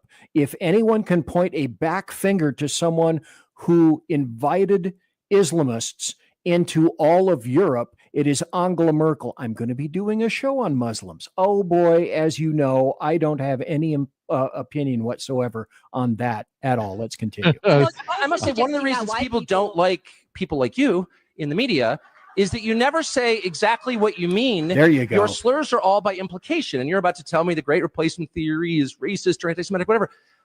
I've said what I've said to you right now like 100 times in public. I hope to, if I live long enough, to say it 100 more times. I think it's completely honest and real, not racist or scary. It's factually true. It's not a theory. It's a fact. And the whole point of your question was to be like, you're a scary racist. Well, and my response is, no, I'm not. Okay, well, how about no more lying in your questions, and then I'll answer it. Okay. Well, this Really is not a lot the to same theory, or as you say, idea that has inspired the New York Buffalo shooting, where 11 Black Americans were killed. Oh, here we go. See, trying to lay dead bodies at the feet of people who are expressing their opinions. If there is any series or cadre of motherfuckers that are responsible for killing Americans, it's the prior administration, which had the most wide open borders. Mayorkas was an abject liar. The American media maggots carried every ounce of water for these motherfuckers. From thimble size to a tanker. Killed American citizens. That blood in a huge pool I lay at the feet, and those shot, burned, dead bodies I lay at the feet of leftists, Democrats, and to a degree globalists. There is no other conclusion. No, And you're 100% that's right. How Trump won. And you look at a lot of these mass shootings, and it doesn't really matter who the suspect is. Once you find that there's a political background or an ideological background, you can easily connect the fact that they have been ushered in by over-exaggeration from the American media maggots, as you say, and by constantly brainwashing and beating stories into their head that, look, including Fox News, CNN, they've all been sued numerous times for lying. Plain and simple. And they're absolute liars. They're sensationalists. They don't report it how it is because that doesn't sell. I pointed this out some time ago. That makes me want to point this out again. Say what you will about Fox News. They have gone through a sea change in terms of what it is that they cover and how they cover things. I don't go to Fox News very much anymore. I don't watch Fox News. They're thinking about removing Gutfeld from the 5. That'd be the worst decision you could possibly make. But yeah, my point guy is on the channel. Just damn near. My point is this: how stupid are you if you don't tell? Everything could be mitigated with this sentence, and all of the hosts should have been told this. And the sentence goes, remember BZ's if-then equation? I've had the if-then equation utilized for over a number of decades, and then I brought it to the show and I brought it to SHR. And all they had to do was say something similar to, if this is true, then you opine. Mm-hmm. That's all you needed to do, comma, you stupid shit sticks. And you didn't do that. Do you not have one attorney worth a pile of turds who could have issued a memo to the people on top to get you out of lawsuits? If this is true, then, and here comes my opinion. Right. Which is why I do that at the beginning of the show. I mean, even a fat, ignorant piece of crap like me knows how to do that. It's funny. Speaking of Fox News, one of my shorts, somebody commented on one of my shorts where I was talking about the El Salvadoran criminal alien. And I said, this was released by Bill Malugin of Fox News. And it was, I think, the gang validation sheet. And instead of talking about the gang validation sheet, you know how many leftists showed up in the comment section talking about, well, that's from Fox News. That's from Fox News. I said, no, that's from the courts. They just released it. There's a difference. It is from the courts. You mentioned this guy that sadly, not enough people know who this guy is. You mentioned it before. Nayib Bukele. Now, Bukele is the president of El Salvador, and I discussed what the claim to fame of El Salvador is. And I noticed, because even though I am mentally challenged to even sit here in the seat and speak into the microphone sometime, I don't have. You pointed out that one of the best trollers on the planet is this guy. And funny, would it be a shock to know or think that I might have something? This is Nayib Bukele. What about the human rights of a woman? Let's see what he has to say in 20 seconds. But what about the human right of a woman not to be raped? I mean, what about the human right of kids to play or to be free or to go to the park? And what about the human right to live or the human right to walk in the street, right? But no, they were worried about the human rights of the killers. And this is why the Democrats will continue to lose. He is amazing. Big E said that he was a great troller, and I said there's a reason that he and Trump get along so well is because they love to troll the media, but they also have a great mindset. When he was in town about 3-4 days ago, it's funny when you see Trump with somebody who he generally jives with, even if they don't necessarily agree, you can see in Trump's personality, he's very lighthearted and easygoing and very, I don't want to say happy-go-lucky, but he's got a good sense of humor about him versus somebody he doesn't jive with. And you're going to see that too with the Italian PM that's in town right now. I think they get along very well as well. But when Berkali was deals, baby. Oh, Maloney. Oh yeah. It's big deals. And you want to talk about sending a message? She's one of the few world leaders that flew over here and said, "No, I want to talk to you one-on-one and see what we can do to solve this." Yep. That sends a message, and that sends a message to Trump too. Of okay, I'm definitely going to take her seriously because she flew all the way here to have this conversation. She's going to get respect, and she's going to absolutely be treated fairly. Well, one of the things that the feds do and they have a great way of doing this. And, you know, in an interview room, I would do it too when I had some kind of an advantage, is talk to a suspect if you have an array of suspects and say something similar to, well, you know, first in gets the best deal. Mm-hmm. So you talk to me now, and we might be able to do a deal. And by the way, my partner is talking to the other guy in the next room over there. And if that guy goes for the deal before you do, that guy is getting the deal. Do you want to talk to me now? And the same thing has been occurring with regard to Trump. You know, I don't know if I can even find it. Maybe for the next show. But basically, there was an article that came out, and it's like from the files of Captain Fucking Obvious. Oh, Trump may be in negotiations with all of these other countries to put a squeeze on China. You know, the way it was written was in terms of, why would you possibly want to cut off China at the knees? And we don't get our little flippy, we don't get our buttons like this that say hype for 42 cents. And you know what's funny is they don't see the end game, which kills me.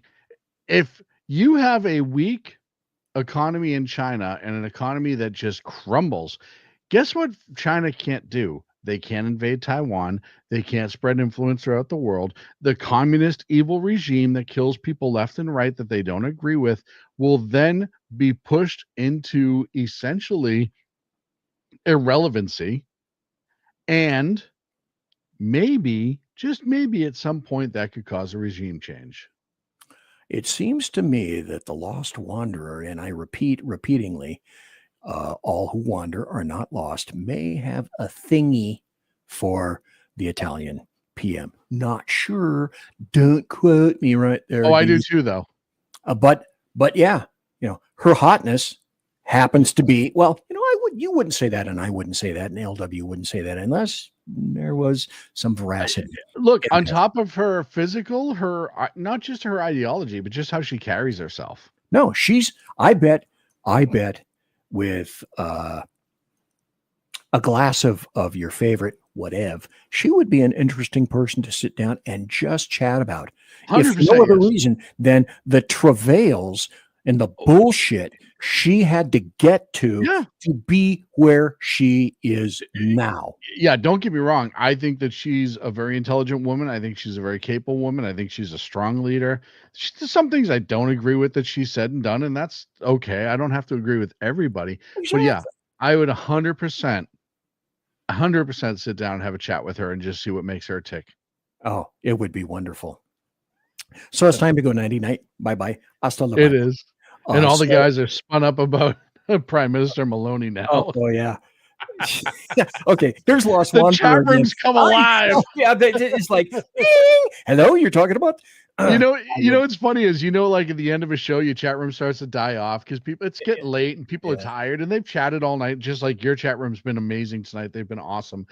Usually it slows near the end. You start seeing the goodbyes. People are saying bye to each other, whatever. Not tonight. Tonight, it's all about Georgia. She is just blowing up the chat room. That's right. Like the Beatles said, it could be all about Norwegian wood, but I wouldn't know anything about that. So Whiskey Dale's going to pop up there, I think. I see what you did there. I see what you did there. So if you would, because I'm going to have to go soon, very soon.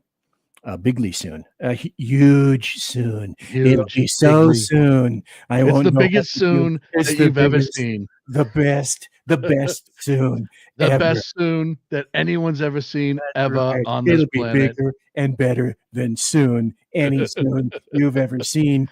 We're gonna build back soon better than the Biden administration ever sooned ever in their life. You can't believe the soon that will occur soonly. So, Sackhead Sean, tell us.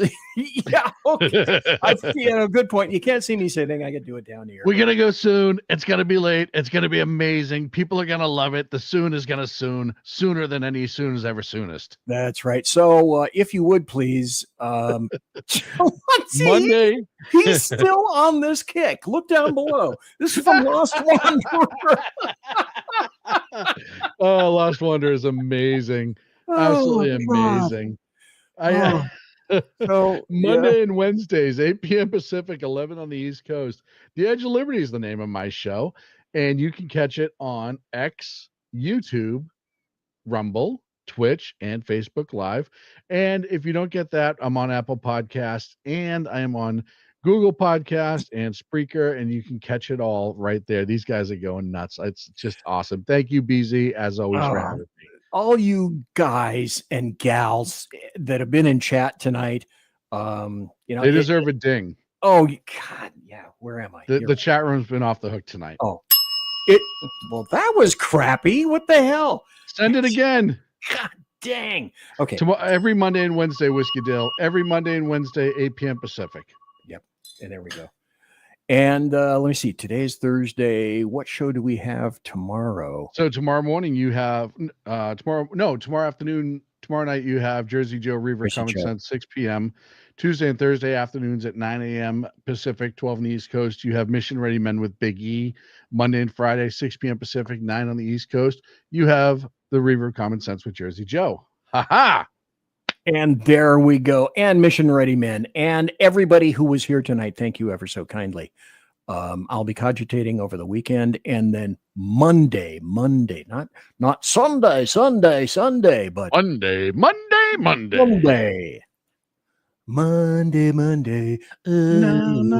It's breaking up that way. Yeah, people are not. Thank God they don't have to pay for us.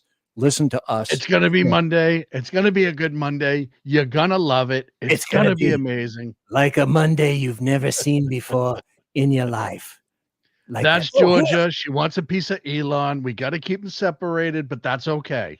I forgot this. Oh, my God. The Lost Wanderer. Sunday is his show. Sunday. So there is a Sunday. The Lost Wanderer on at KLRN Radio. And I tell everybody, if you get a chance, you got to check out all the shows on KLRN. There's so many fun, great shows on KLRN. Lost Wanderer show is awesome as well. I love the D&D stuff over there. That's I 100% am a Dungeons and Dragons nerd, so I love that as well. You got to check them out. I asked Lost Wanderer for a promo, so he's going to make one and send it to me. Do you recall? I have to make him one for SHR and send it to him, so that's okay. Do you recall before we go?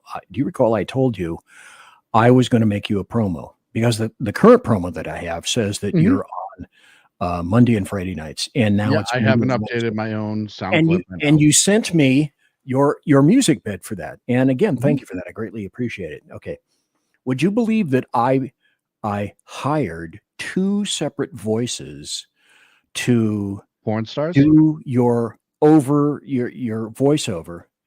Both came back and I hated both of them. No way. Yeah. So because they sound, when what they sent me is not what I asked for. Do you want to send me the script you sent and I'll just read it with my accent? That's just what you're looking for? Yeah, of course it is. So I'm going to give it one more time. Okay. One more time. And if I can't get it, then I'm turning it back over to you. I'm just saying, BZ, if you want to pay me to make my own voiceover for my own promotion on your show, I'm here for it. Really. Oh, wait, look what Lost Wanderer said. Hey, I created a new promo tonight for SHR. Yeah. So God bless you, sir. Awesome. God bless you. We appreciate that. And everyone, reach out to me this weekend because I get time this weekend. We can collaborate on a few things. Okay. That's a good idea. And, what the hell? Let me just admit it right now up front. I am going to ask for one more voiceover. Why don't you just see if you can do one? And if it's up to your satisfaction, I'll wait for this guy to come back. And then I'll play it to you, and then you decide which one you like. Send me the script. Yeah. Send me the script. I want to do it in how you want it to be done. Oh, actually, I just took the script that you had. Yeah, one of these guys, and then all I did is change the dates. Okay, change the days. Whiskey Dale's throwing it out there too. Times there. Oh, really? Huh. Okay. I'm not sure I have your email, Whiskey Dale. I forget if Whiskey Dale. Whiskey Dale, are you on X? Because if you're on X Twitter, I can send you a message. And I could even go so far as to send you the script, and then I'll have you vetted professionally and seriously by this gentleman over here.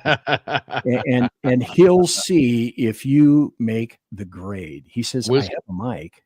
Whiskey Dale at 2, the number 2 against tyranny on X. If you want to send me a message and we can connect. Okay. At Whiskey Dale. All right, cool. Well, I went over time, but I had fun doing it. And I always have fun. Fine. I have fine. You have a fine time, is what you were trying to say right there. Yeah, nothing like fine fish steins at fine steins fish spines.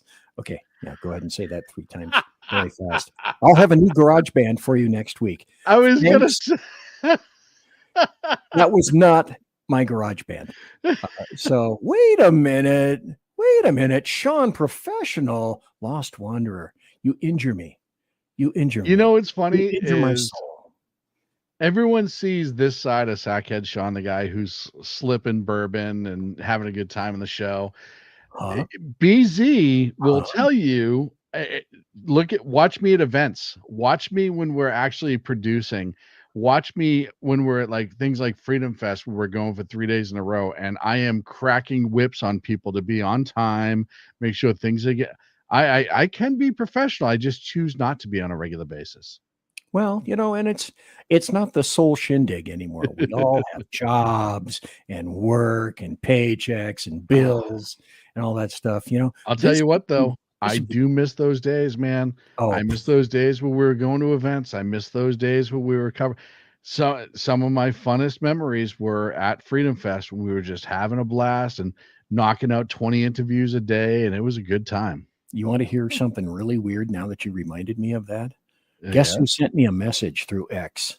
Who? Noreen Dillon. Me too. And said something similar to, you guys were so much fucking fun. Okay, she didn't say fucking. No, she would never, ever. She's too nice. You guys were so much fun. I want to know if you're coming back. And I said, well, in the immediate future that I see, I don't, that she sent me that? Yeah. Oh, 4 or 5 days ago, maybe a week ago, something like that. And then we had a great tete-a-tete back and forth saying, okay, we love doing this. You were a ton of fun. Freedom Fest was a ton of fun. Sackhead Clint, he's doing something else. You're working. I'm not even in the SHR studio anymore. I said, but if we could somehow manage it, to go back to a Freedom Fest. Oh my God. In a second. That was a ton of fun.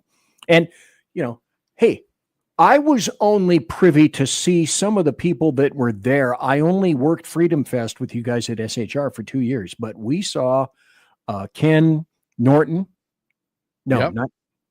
George Foreman. I'm sorry. George Foreman.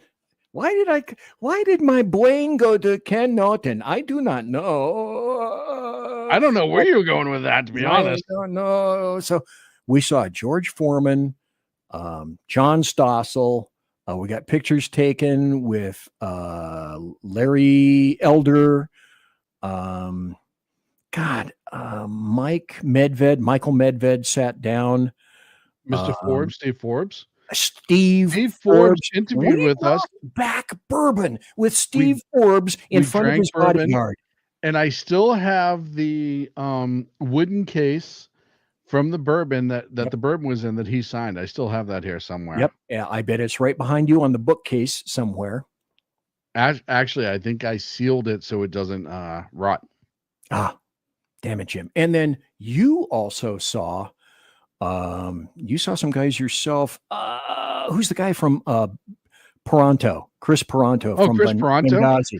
Yeah, he came by and you guys chatted. Yeah, I covered Trump when he was there, and we all thought he was going to talk about business, and he was talking about immigration. And that's when I said on the air in one of our live shows that night, I said, I think Trump's going to run for office because he was supposed to be there for business, and he gave a speech that was unbelievably political. And I said, I think Trump's going to run. Imagine. And that was the July before he came down the escalator. Okay. So he did that 2016. You were there 2015 then.